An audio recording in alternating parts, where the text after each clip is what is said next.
Assalamualaikum warahmatullahi wabarakatuh. Ketemu lagi di Media Hikmah. Jangan lupa tonton sampai habis. Efeknya tadi ketika dia bergerak, ya. Sebetulnya ada dua asumsi.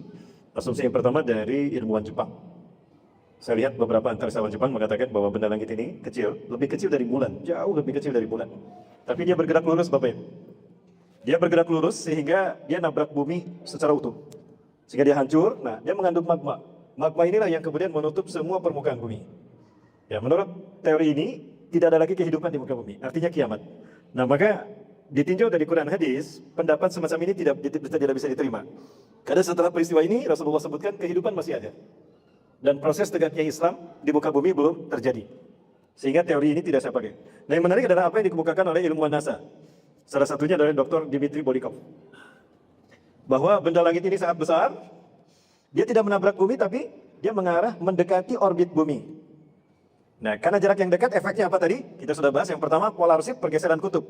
Utara bergeser, selatan bergeser, sehingga terjadilah yang namanya climate change. Perubahan iklim. Salah satu perubahan iklim yang nampak hari ini adalah bangsa Arab yang tandus, kering, berpadang pasir, berubah menjadi hijau berpadang rumput. Tadi malam kita sudah bahas. Rasulullah SAW mengatakan, peristiwa ini terkait dengan tanda-tanda kiamat akan terjadi. As-salatu sa'ah.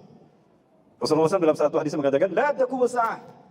Kiamat tidak akan terjadi hatta taruda ardul arabi murujan manhara. Kiamat tidak akan terjadi sehingga tanah Arab yang tandus kering akan kembali hijau berpadang rumput dan muncul sungai-sungai Islam. Sebetulnya ada videonya, ya. Subhanallah, memang tidak bisa, jadi tidak bisa saya perlihatkan. Bapak Ibu mohon maaf sekali. Mudah-mudahan nanti kita bisa lanjut kembali ya dalam waktu yang akan datang. Kemudian Bapak Ibu Allah, setelah ada terjadinya perubahan iklim, ada terjadinya perpanjangan waktu. Terjadinya perpanjangan waktu. Nah, yang menarik adalah Rasulullah mengatakan, "Sayati alaikum lailun tuluha kasalasati layalin." Akan datang kepada kalian satu malam yang panjangnya sama dengan 3 malam. Ya. Pada saat itu Rasul bercerita, ada satu nas yang menceritakan. Seseorang faqama rajulan minkum. Kama al-'ada wa yakum min al-min sudus ila al-akhirah.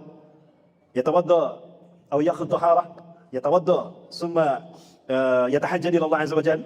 Dia berwudu, lalu dia melaksanakan sholat tahajud seperti biasa. Selesai tahajud, biasanya dia baca Quran. Tidak lebih dari 3 lembar, itu datang waktu subuh. Tapi saat itu, dia sudah baca hampir 1 juz, fajar belum juga terbit. Mana fajar? Nah, ini menandakan azan sesuai dengan sunnah.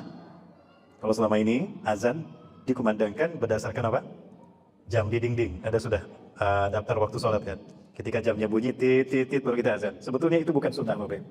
Sunnahnya adalah melihat matahari. Ya, melihat matahari. Dan sholat subuh itu adalah ketika terbit fajar. Artinya terlihat bentangan putih tipis di ufuk timur. Itu tanda waktu subuh terakhir. Nah, orang ini muazin ini dia tidak melihat. Wah, timur masih gelap. Mungkin aku terlalu gasik, terlalu cepat bangunnya. Nah, dia cepat tidur lagi, baca Quran lagi. Tapi karena pusing, udah lama dia baca Quran, kok fajar tidak terlihat juga. Dia belum azan, dia belum adzan subuh. Sekarang masih gelap karena jamnya berbunyi, tanda adzan subuh menurut jam maka azan. Padahal mata fajar belum terbit. Nah, ini sunnah yang ditinggalkan dalam penetapan waktu sholat. Nah, kemudian dia tidur, bangun lagi, gundah gulana manusia. Dia dibangunkan oleh gundah gulananya manusia. Kenapa? Manusia menyaksikan matahari terbit dari barat. Ya, Bapak Ibu, jamaah, oi jamaah. Tadi matahari terbit dari mana? Dari timur ya?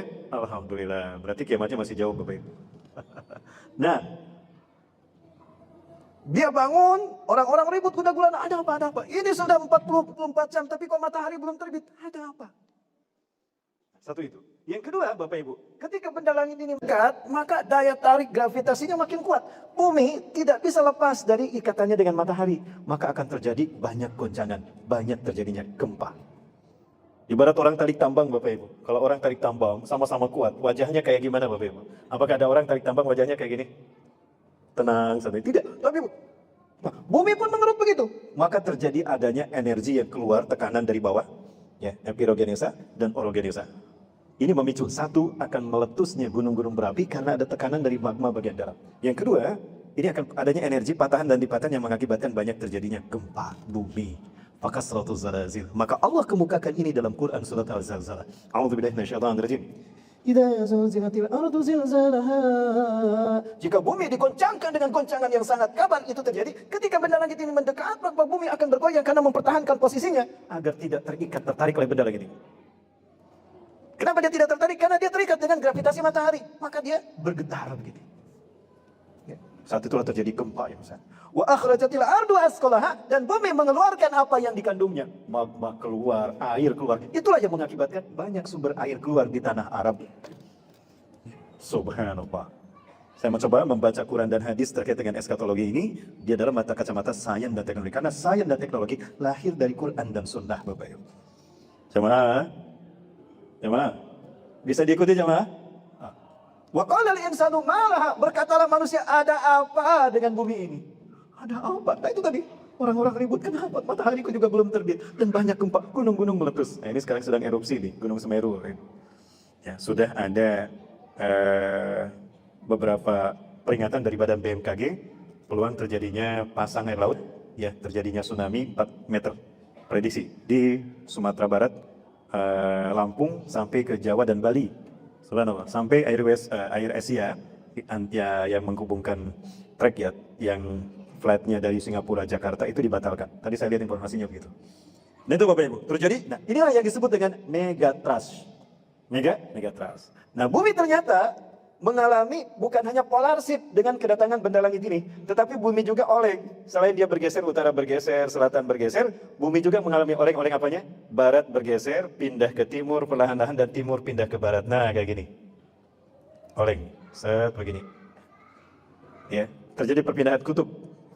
Utara dan selatan bergeser, polar shift, dan juga perpindahan arah mata angin. Barat pindah ke timur, kemudian benda langit ini, ketika jarak terdekat antara bumi dan matahari, antara si benda langit biru ini dengan bumi terjadi, pada saat itulah terjadi induksi magnetik. Artinya, magnet bumi tertarik oleh benda langit ini, terserap oleh benda langit ini, sehingga bumi kehilangan elektromagnetiknya. Itulah yang mengakibatkan hilangnya teknologi.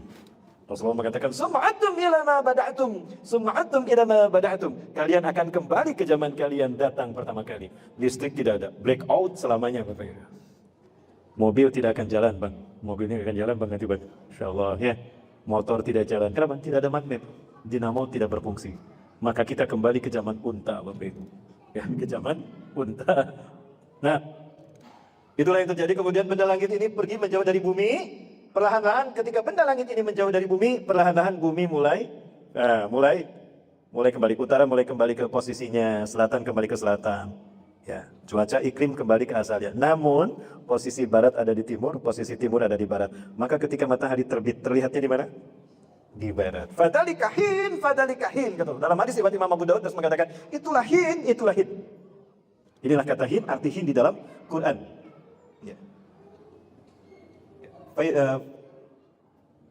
Kul Nabi itu minha gimana perintah Allah dari Allah kepada Nabi Adam setelah Nabi Adam diturunkan ke bumi. Ya walakum fil ardi mustaqarrun wa mata'un ilahin. Bagimu hai Adam, Hawa, ada materi kecukupan yang bisa memenuhi kebutuhan hidupmu sampai dengan hin. Hin di sana adalah terbitnya matahari dari barat. Dan apabila matahari terbit dari barat, kata Rasulullah SAW, wara'an nas, manusia menyaksikan matahari terbit dari barat. Amanu ajma'un, berimanlah mereka semua kepada Allah. Tapi apa kata Rasulullah? La yanfa'u nafsan imanuha lam takun amanat min qabl. Tidak berfungsi, tidak berguna orang yang menyatakan beriman yang sebelumnya tidak beriman. Kenapa? Pintu tobat sudah ditutup. Hin, terbitnya matahari dari barat, isyarat dari Allah bahwa pintu tobat sudah ditutup. Sehingga Rasulullah mengatakan, man taba qabla ghurubi syamsi min maghribiha qubilat taubatuh. Siapa yang bertobat sebelum matahari terbit dari barat, Allah terima taubatnya. Maka ketika mereka melihat matahari terbit dari barat, beriman tidak ada gunanya. Maka lihat wajah mereka hitam pucat.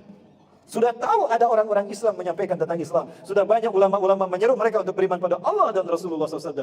Tapi mereka kufur, mereka ingkar karena kesombongan. Ketika mereka menyaksikan matahari sudah terbit dari barat terjadi, benar apa yang dikatakan umat Islam. Mereka mengatakan beriman, sia-sia. Kenapa? Matahari sudah terbit dari barat. La yang fau nafsan imanuha lam takun amanat min qabl aw kasabat fi man khaira. Atau orang yang soleh, maksud saya orang yang beriman, tapi STMJ. Apa STMJ Bapak Ibu? Sholat terus, maksiat jalan. Dia masih senang ngompreng, dia masih senang ya gitu lah. Jadi muzabzabina baina dzalik. Ya, ketika orang-orang Islam, kiai ulama banyak duitnya, ada untungnya aman-aman ikut. Ketika ulama, kiai dan habaib dicurigai, yang ini banyak duitnya, mampir ke sana gitu, ganti wajah. Ya, munafik. Yang seperti ini ketika dia bertobat ingin hijrah kepada Islam yang sesungguhnya, pintu tobat sudah tertutup. Subhanallah. Gambaran pada saat itu kata Rasulullah SAW, manusia ada pada titik akhir atas kepuasan, keputusasaan. Sehingga hidup digambarkan hidup segan, mati tak mau, karena beratnya ujian hidup pada saat itu. Namun orang-orang yang beriman dan istiqomah dengan keimannya pada saat matahari terbit dari barat akan putih bercahaya. Kenapa? Senang, bergembira. Senang mereka karena iman mereka benar, keyakinan mereka benar, dakwah mereka selama ini ternyata benar. Pada saat itu mereka putih bercahaya. Inilah yang Allah maksudkan dalam Quran surat Ali Imran ayat 104 sampai ayat 108.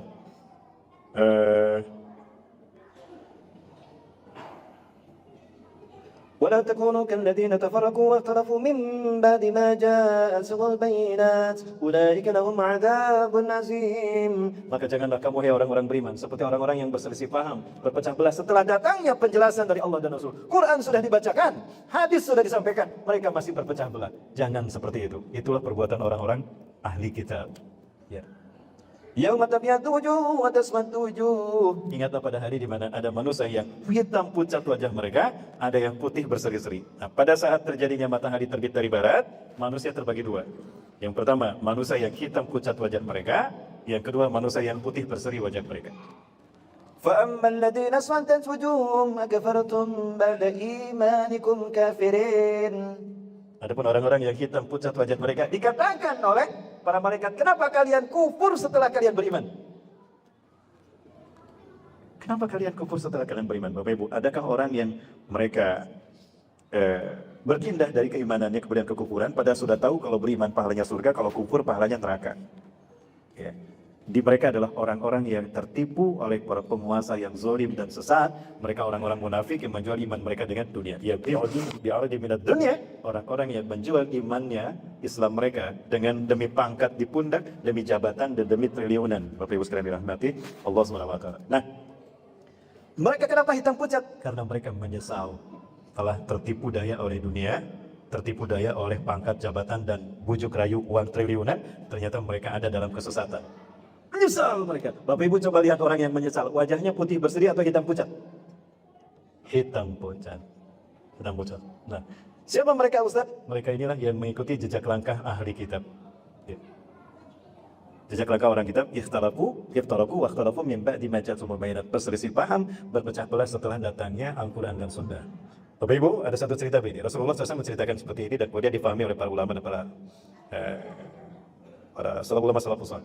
Mereka menceritakan begini, ada beberapa orang, ada 4 orang yang mereka diminta untuk menjelaskan seperti apa bentuk gajah. 4 orang ini belum pernah melihat gajah sebelumnya. Gajah, ada patung gajah disimpan di tengah-tengah ruangan, namun lampunya dimatikan. Sehingga 4 orang ini tidak bisa melihat dengan jelas seperti apa bentuk gajah yang sesungguhnya. Yang satu megang belalai. Oh, gajah itu panjang bulat kayak ular.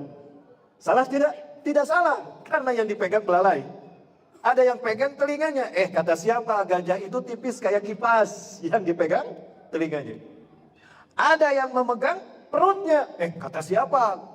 Tipis. Kata siapa? Bulat kayak ular. Gajah itu bulat besar kayak beduk. Ada yang dipegang perutnya. Ada yang pegang kakinya. Yang benar mas saya. Gajah itu kayak tiang bulat tinggi besar. Mereka memegang bagiannya saja. Lalu mereka mengklaim inilah gajah yang sesungguhnya. Dan mereka masing-masing merasa benar dengan apa yang mereka lakukan. Kenapa? Tidak salah. Salah nggak mereka? Tidak. Kenapa? Karena mereka ada di ruangan yang gelap. Tidak masalah, karena belum ada cahaya.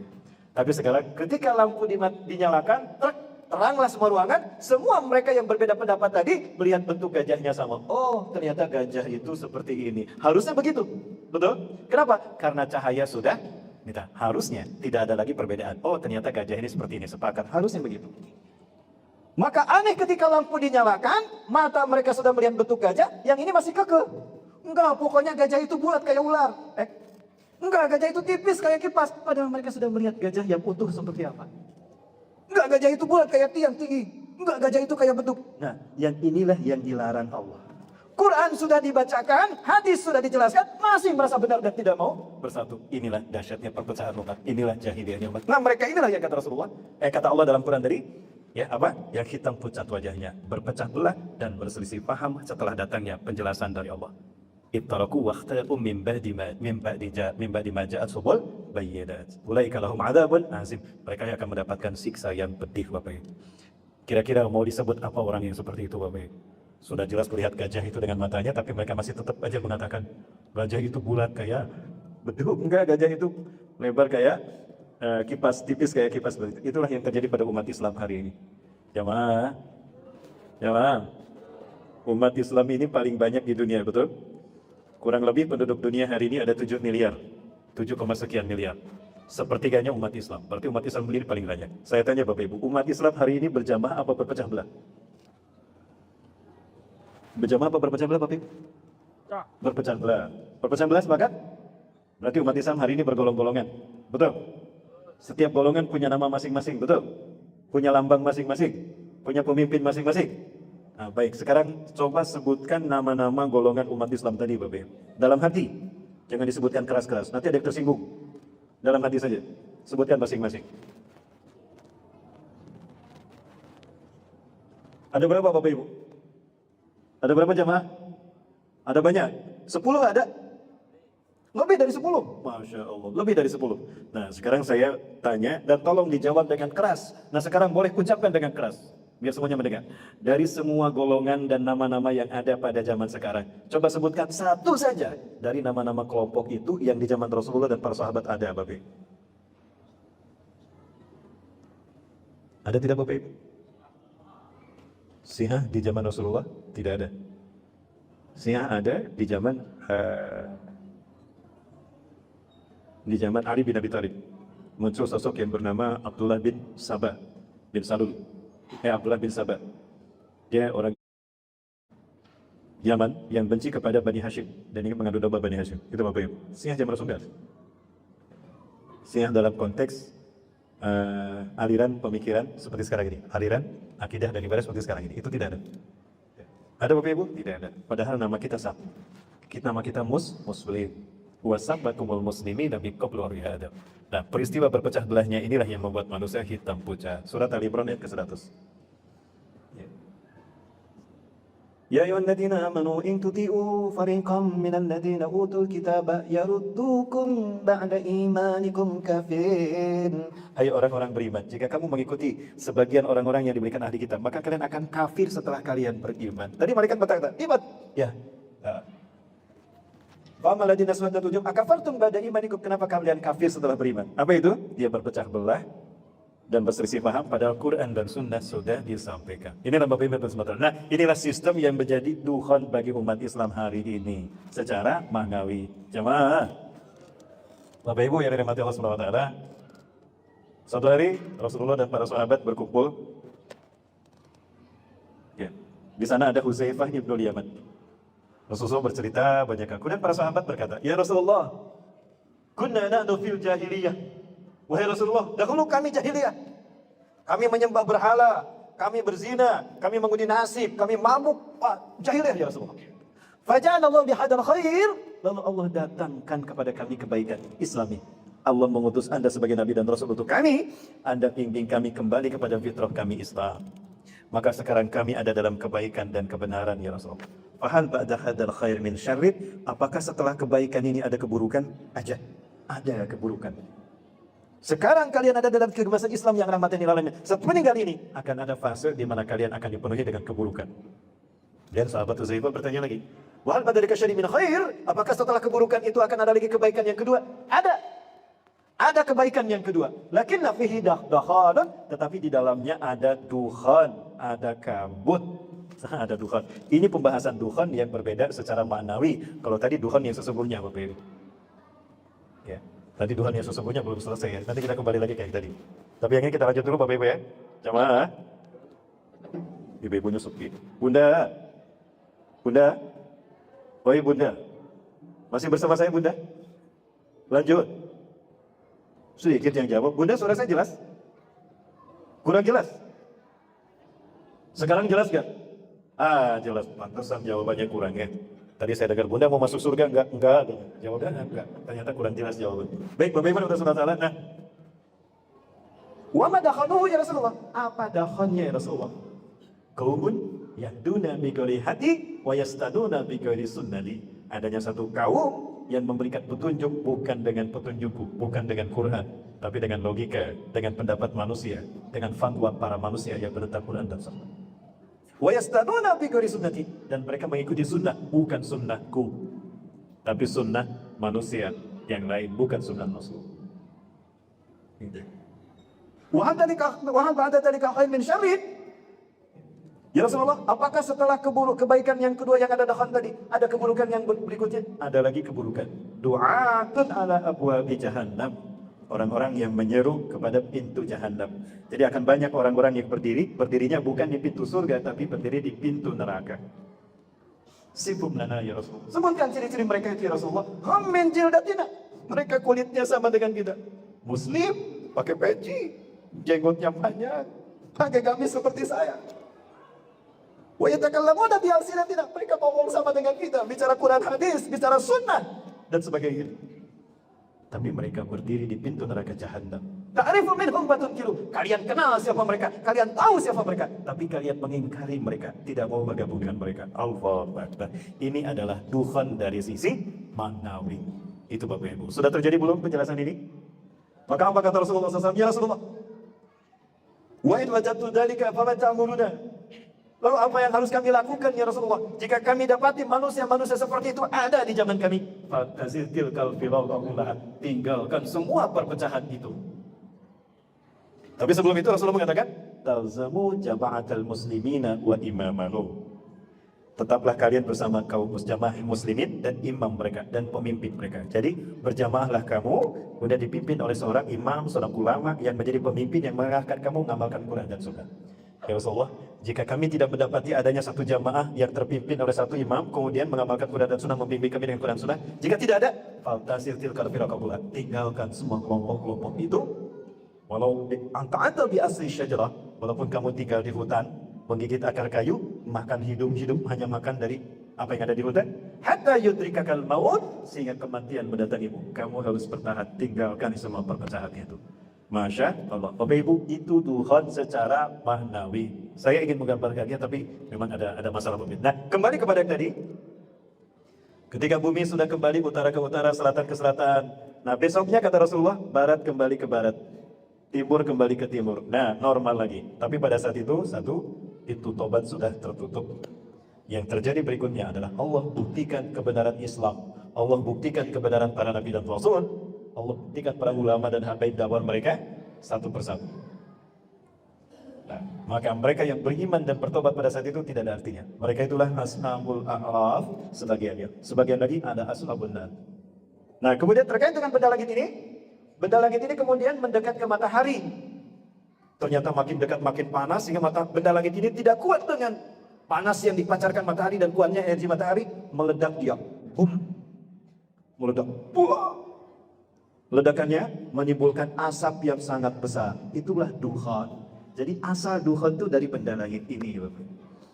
Pecah sehingga menimbulkan asap yang luas. Nah, dukhan ini ada di lintasan tata surya kita, termasuk di lintasan bumi. Maka ketika bumi berputar, masuklah ke dalam dukhan pecahan dari benda langit ini. Akibatnya bumi ada dalam kabut asap benda langit ini yang pecah. Selama berapa lama? 40 hari, 40 malam. Itu tanda yang kedua. Di sini saya mencoba menghubungkan antara terbitnya matahari dari barat dengan dukhan. Saya mengambil hadis riwayat Imam Ahmad ini. Kenapa? Karena sesuai dan bisa dipahami dengan mudah dalam kacamata sains dan teknologi.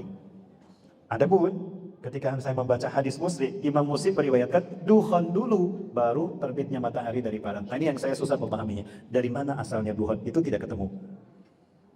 Tidak ketemu, Bapak. Maka saya gunakan hadis riwayat Imam Ahmad, walaupun sama-sama dari sahabat Huzaifah bin Usain. Bapak yang benar-benar SWT, terdapat sebuah hadis dari Nu'aim bin Hamad, namun hadis ini maudhu, dan saya pernah diributkan gara-gara ini, Bapak. Gara-gara ini saya dikatakan difitnah, saya peramal, saya ustadz cocoklogi, meramal bahwa kiamat akan terjadi pada 2020 hari Jumat. Padahal saya tidak pernah mengatakan itu. Tolong tunjukkan videonya, di mana saya mengatakan itu tidak ada. Tapi itulah resiko ketika saya menyampaikan eskatologi. Mungkin yang bikin berita itu dia ngantuk, tiba-tiba dia mendengar, Ustaz mengatakan kiamat 2020. Nah itulah bahayanya ketika mendengarkan kajian hanya sepotong-sepotong, ataupun gara-gara ngantuk dan sebagainya. Lalu dia memviralkan. Nah Bapak Ibu atas nama ada. Nah, di dalam hadis dari Nu'aim bin Hammad, tapi hadisnya sekali lagi adalah maudhu itu palsu. Ada yang mengatakan hadisnya dhaif. Namun, apabila ada satu nas hadis, dia punya sanad, dan itu dikatakan lemah, dhaif, apalagi mursal, apalagi matruk, dan maudhu apalagi. Namun ketika itu tercatat, ada nasnya, ada kitabnya, dan sesuai dengan sains dan teknologi, ada kemungkinan hadis itu benar. Nu'aim bin Hammad meriwayatkan dalam kitabnya Al-Kitab, bahwa Rasulullah bersabda, apabila pertengahan Ramadan jatuh pada hari Jumat, artinya apabila 15 Ramadan jatuh pada hari Jumat, maka akan terjadi sebuah ledakan yang dahsyat. Semua makhluk di alam semesta akan mendengarnya. Jika itu terjadi, masuklah kalian ke rumah-rumah kalian, tutup rapat pintu rumah kalian, tutup rapat ventilasi rumah kalian, bertasbihlah kepada Allah, puji Allah sebanyak yang kalian mampu, dan bertobatlah kepada Allah. Barangkali itu adalah hari terakhir kalian di muka bumi. Para sahabat bertanya, ya Rasulullah, apa yang harus kami lakukan? Apa yang harus kami ucapkan? Perbanyaklah Subhanal Malikul Qudus, Subuhul Qudus, Rabbuna wa Rabbul Malaikati wa Ruh, Allahumma gfir lana dzunubana wa kaffir anna khati'atina wa tawaffana ma'al abrar wa ta'afana ma'al abrar wa khtim lana husnul khatimah. Ada yang mengatakan demikian. Nah ini Bapak Ibu yang dirahmati Allah Ta'ala menyikapi kita terkait dengan terjadinya Tuhan. Namun banyak ulama tidak menerima hadis ini karena hadis ini maudhu alias palsu. Hadisnya ada sebetulnya, bisa saya perlihatkan kepada Bapak Ibu, namun karena memang waktu dan juga media kita ada bermasalah. Dan itu Bapak Ibu yang Allah Ta'ala, jadi Dukhan ini merupakan satu dari tanda besar terjadinya hari kiamat yang 10. Satu dari 10 tanda besar kiamat. Ya, dan ini merupakan peringatan kepada Allah, wabil khusus kepada umat Islam, untuk bertaubat kepada Allah, mendekatkan diri kepada Allah, memanfaatkan waktu untuk beramal soleh. Sehingga Rasulullah kemudian menasihati para sahabat, badiru bil a'mali sholihat. Bersegeralah kalian melakukan amal soleh. Manfaatkan waktu untuk kebaikan. Jangan kalian berleha-leha dan lalai, terlalu dalam kelalaian. Ya. Fasatakunul fitanan ke kita ilail. Fitanan ke kita ilail akan terjadi fitnah huru-hara di mana-mana. Seperti potongan malam yang gelap gulita. Akan dahsyat fitnahnya. Saking dahsyat fitnah dan huru-hara pada saat itu, seseorang beriman, berganti iman dan kafir dalam waktu satu hari. Yusbihu rajulun mu'minan wa yumsi kafiran. Seseorang paginya beriman, sorenya kafir. Sorenya beriman, paginya kafir. Saking dahsyatnya fitnah akhir saat itu, Tuhan saat itu dahsyat, orang beriman, berganti iman dan kafir dalam satu malam. Ya bi'u dinahu bi'aradi minad dunya, menjual agamanya demi harta dunia. Ya. Bapak Ibu, orang yang seperti itulah yang akan menyaksikan terjadinya hari kiamat. Ya, Bapak Ibu sekalian rahmati Allah, orang-orang beriman nanti akan dicabut nyawanya serempak oleh sebuah angin dari bumi Hijaz. Hijaz adalah tempat antara Mekah dan Madinah. Rasulullah sabdakan, "Satarihu riham min amril Hijaz." Akan berhembus sebuah angin dari bumi Hijaz, Mekah, antara Mekah dan Madinah, Saudi Arabia. La tamuru ala hadid, tidak lewat kepada seorang pun kana fi qalbihi misqalun dzarratin min iman, yang punya iman di dalam hatinya walaupun sebesar biji zarah, illa qabadathu, melainkan angin ini akan mencabut nyawanya.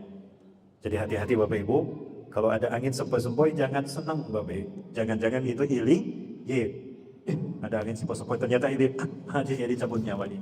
Maka yang tersisa di muka bumi, fayabqa syururun nas, maka yang tersisa adalah makhluk yang buruk. Laisa lahum iman walau bimisqi dzarrah. Mereka tidak punya iman walaupun sebesar biji sawi. Aina imanuhum yusuf? Di mana iman mereka? Mereka jual iman mereka tukar dengan pangkat, jabatan, dan harta dunia. Sudah muncul belum Bapak Ibu orang yang menjual imannya demi pangkat, jabatan, dan dunia? Sudah, Masya Allah. Itu isyarat kalau kita berada di zaman Dukhan. Terdengarnya benar yang diucapkan Quran dan Sunnah, tapi tujuannya untuk memecah belah umat Islam dari dalam. Na'udzubillah, Rabbana na'udzubillah. Bapak Ibu yang dimatakan Allah Ta'ala, terkait dengan saat itu, Rasulullah SAW menjelaskan kepada para sahabat terkait dengan tanda kebangkitan Islam. Sebelum Dukhan itu terjadi, Islam akan tegak sebelum hari kiamat. Ya, dan tegaknya Islam, ya, Rasulullah sebutkan adalah dengan merdekanya Palestina, kembalinya Masjidil Aqsa pada umat Islam dunia, dan hancurnya bangsa. Bapak Ibu yang Allah, kehancuran itu terjadi adalah dengan proses perang yang luar biasa. Ada perang akhir zaman, ada perang dunia ke-1, kedua, dan ketiga. Akan terjadinya perang ketiga atau setelah perang dunia ke-1 dan kedua. Pada saat itulah terjadinya huru-hara dahsyat, manusia akan berperang, di mana langit akan berubah menjadi lautan api, kata Rasulullah. Apalagi kalau bukan. Dalam huru-hara seperti itulah Allah memutus Imam Mahdi untuk membebaskan Palestina, membebaskan Masjidil Aqsa. Ketika perang itu terjadi, Imam Mahdi memimpin kaum muslimin, Nabi Isa alaihissalam Allah turunkan untuk menguatkan perjuangan Islam dan kaum muslimin. Ya. Kemudian ketika Nabi Isa turun, kaum muslimin sedang sholat berjamaah, maka kemudian Nabi Isa alaihissalam diminta untuk menjadi imam sholat, beliau menolak. Ya. Maka Imam Mahdi menjadi imam sholat saat itu. Setelah sholat subuh berjamaah selesai dilaksanakan di Masjid Umawi di Gutoh, Damaskus, Suriah. Kata Nabi Isa, buka pintu masjid itu.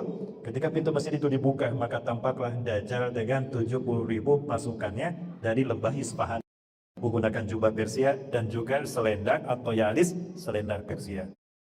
Isfahan. Ya. Ketika pintu masjid terbuka, harumnya nafas, ya, mulianya nafas, harumnya nafas Nabi Isa alaihissalam apabila dicium oleh Dajjal dan pasukannya. Dajjal, apa kata Rasulullah? Dia akan merinding, basah tubuhnya, keluar keringat dalam, kencing di celana itu Dajjal, basah seluruh tubuhnya. Kenapa? Kaget karena malaikat kematiannya sudah ada di dalam siapa? Nabi Isa alaihissalam. Adapun pasukan Dajjal yang paling depan akan mati karena mencium harum nafas tubuh Nabi Isa. Kenapa nafas Nabi Isa harum dan membuat orang kafir? Karena Nabi Isa lama tidur di sisi Allah. Surat Ali Imran ayat 55. Jika cerita, sebagian dari pasukan Dajjal ini lari, dikejar sama kaum muslimin. Kemudian mereka bersembunyi di balik batu dan pohon. Batu dan Tuhan berkata, "Hai muslim, hai mumin, sini. Di belakangku ada dia, kecuali pohon gorgot, karena dia adalah pohon ilmu yang dirahmati Allah." Nah, terkait dengan ini semua, maka peristiwa Dukhan dikabarkan oleh Rasulullah SAW, bahkan oleh Allah dalam surat khusus Ad-Dukhan, ini merupakan